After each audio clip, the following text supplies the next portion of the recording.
Hello everyone. Today we will be talking about cognitive and physical development in early adulthood. So young adults are better able to understand constraints of reality. They're less idealistic than in previous stages, and so they are also more likely to be applying their knowledge rather than just simply acquiring it. And so you see that really in the classroom as well. So while adolescents are likely to see the world in terms of black or white, right, wrong, good, bad, young adults are better able to see shades of gray. So they're more likely to take different contexts into account, consider many different factors at once. As a result, their thinking is more reflective and relativistic. Post-formal thought differs from formal operations in that it involves understanding problem solving, requires reflective thinking, and can vary with the context. Effective solutions can differ with context, and so you can see that in home versus work. So this can also mean that you can take multiple factors into account for explaining another person's actions or when solving a problem, for example. So we see a surge of searching for the truth within young adulthood. So you're more skeptical about the truth, and this is an ongoing process. So young adults understand that solutions should be realistic and not idealistic if they're to be effective. So abstract thought is not always the most effective route of thinking or acting upon. So understanding that emotion can influence your thinking, waiting to make a decision rather than when you're angry is one example of this. And education actually enhances this type of thinking. So many of the greatest inventors and artists experience their peak creativity during young adulthood, about in their 30s. So one particular researcher discussed in your chapter that I won't even attempt to pronounce his name, or I would just butcher it. He interviewed leading figures in art, business, government, education, and science to discover how creativity actually works.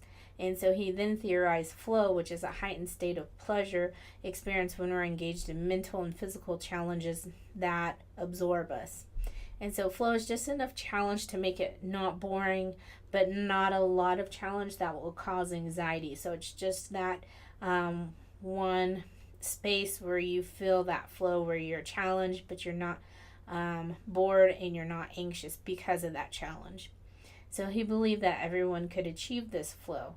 Steps toward a creative life that he believed included to be surprised and to surprise others by doing something unpredictable. It gets you out of your personal box, or more so out of boundaries to where you out of your comfort zone, essentially. And so this stimulates thinking and opens you up to new experiences that you haven't experienced before.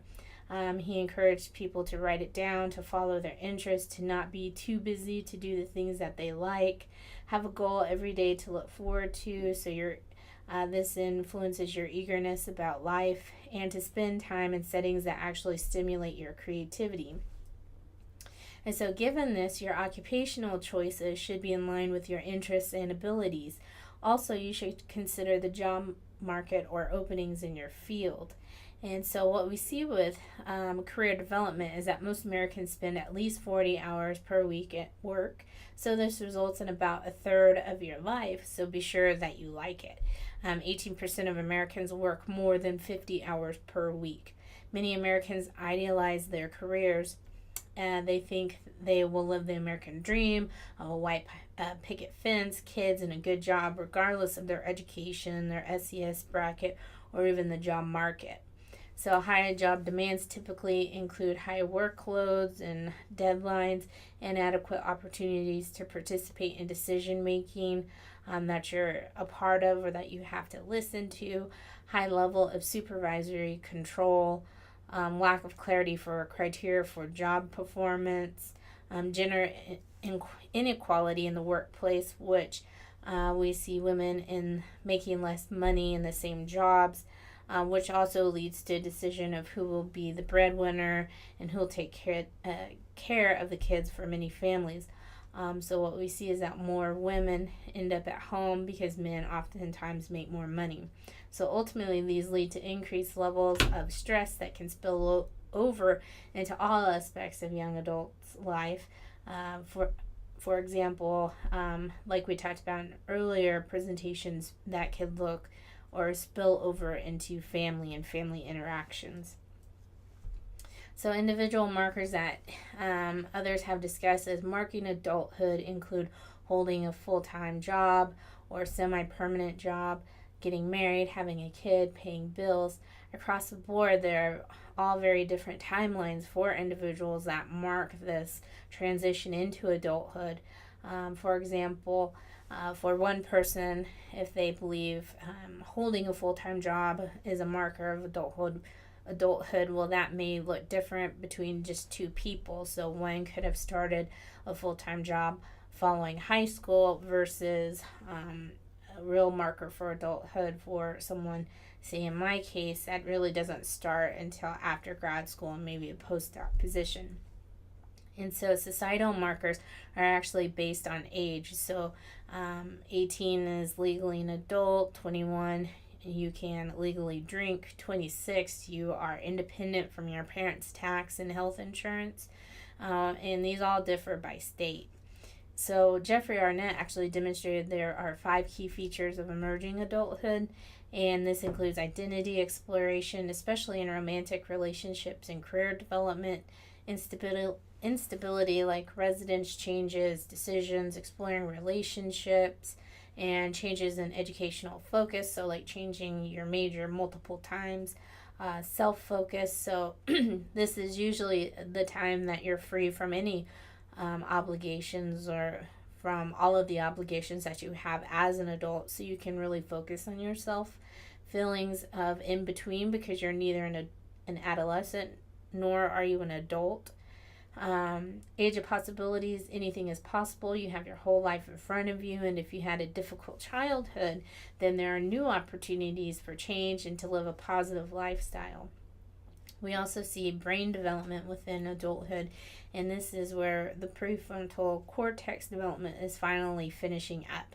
And what we see with this is that individuals may want to get as many experiences in as they can to keep this open mind. So if you are in college, that's one way of experiencing new things and learning new things, and not simply just falling into or believing what your parents believe. So you're actively challenging or thinking about it in new different ways. Not to say that you wouldn't believe in what your parents believed. So in America, we value economic independence despite the fact that the number of college graduates are actually moving in with their parents is actually increasing. So half of 25-year-olds are financially independent, and continued living at home slows the process of becoming self-sufficient and independent. On the key markers, one of the key markers in our society also includes taking control of your own emotions and actions. So developing countries have key markers of adulthood as marrying, which often occurs earlier than in the U.S. So for example, in India, 18 to 26-year-olds report feeling like adults. We also see peak physical performance in early adulthood, which highly depends on the sport. So swimming, gymnastics are early on where you see this peak performance, more so because these sports depend on core muscles and control, whereas later in life you have this peak performance in golf and long distance running because there are finer movements, so finer muscles that are involved in this process, and also endurance and concentration, which due to all of the factors that we've been discussing along the way, you're further in your development for these. So since you peak, you also begin to sadly decline about this period. So muscle tone declines around 30. Your age 30. And then we also see with visions, your lenses begin to lose elasticity and change shape to focus on near objects. So that's why people start to hold papers far away from them. You also see hearing, which declines in the mid-20s, and fat increasing from your mid to late 20s. Research demonstrates that college students know how to prevent illness and stay healthy, but rarely apply it consistently to their lives or their lifestyle. Bad habits established during adolescence continue into young adulthood. Some get worse because you have this freedom from parents watching or nagging over you. So particularly poor choices in college students regarding food choices like no breakfast or fast, cheap food, no regular exercise, which increases, which actually, if you are engaging in exercise, increases health and decreases stress and mental health issues. We just don't see college students engaging in this type of behavior regularly. So not enough or not nearly enough sleep and less management of stress. And these health factors impact life satisfaction at age 70. So the healthier you are now, the better you'll feel at 70.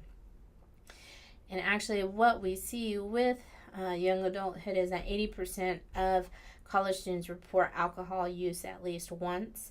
13% binge drink and but actually this has declined in recent years given research and just active efforts to decrease that number. So this number is a lot lower than undergraduates actually think. So there's very interesting work coming out, or research coming out, about perceptions of alcohol use and how that actually influences the college students' use of alcohol. So college undergrads thinking that others, including their friends, are using more. So they use more to fit in, which when you're using more alcohol has a higher, or leads to a higher likelihood of negative consequences. For example, blacking out, which may seem funny in the moment for those engaging in that or those around it, but actually this is literally your body shutting down to make you stop drinking. You may also get physically sick, develop substance use problems like increased tolerance, where you need to use more alcohol to get that same desired effect of feeling tipsy, and you also, which is an indicator of abuse, and you also may have law enforcement issues. So like public intox or driving while intoxicated. So these are dependent on the alcohol content, time between drinks, BMI of the individual, and many other factors. And what we see, switching gears to talking about sexuality in young adulthood, key findings from Sex in America survey in 1994 include that Americans tend to fall into 3 different categories. So a third have sex twice a week or more, a third have sex a few times per month, and a third have sex a few times within the year or not at all. So married couples have the most sex. Adultery is the exception rather than the rule, but slightly more common in men. Most Americans do not engage in kinky sexual acts, but we also see, this is different from talking about that, but men think about sex more often than women do. And so there tends to still be a double standard in American society where men are often expected to engage in premarital sexual activity, but women are looked down for doing so. And so it's more manly to have sex with a lot more women, yet for women to have a number of sexual partners means that they're sluts. So this is more of a societal stereotype or belief. And so similar to other concepts discussed in class, scientists view sexual orientation along a continuum from exclusive heterosexuality to exclusive homosexuality rather than either or concept. And so this is important to talk about because throughout this chapter you may have questions about, well, what does this look like for this population or that population? And so overall what we see is that researchers have found no differences between homosexual and heterosexual individuals in a wide range of attitudes, behaviors, and adjustments. And so that may not be as surprising or a duh type of statement. But an individual's sexual orientation is most likely determined by genetics, hormones, and to some extent cognitive and environmental factors. And so this is something that we have talked about before within previous chapters.